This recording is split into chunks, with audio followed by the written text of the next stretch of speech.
Vedan's Lucas channel. Today I am going to make homemade syrup for cold and cough.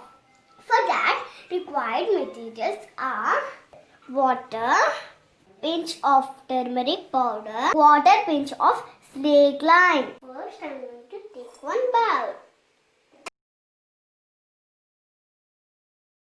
Add all three ingredients.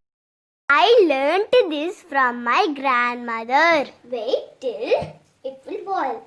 The water will become red until we need to wait. Bubbles also need to come. Not little, big.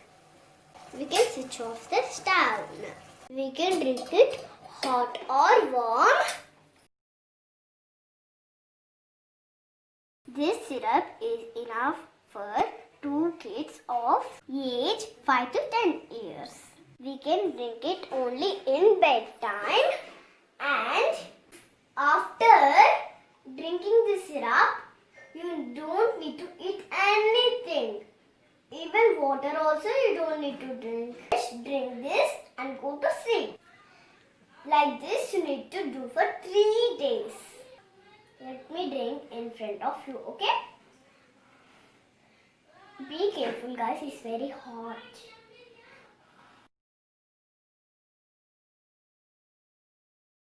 Be like water taste only. I have made this syrup. You can try it in your home and try this. Please like, share, subscribe my channel. Bye bye guys.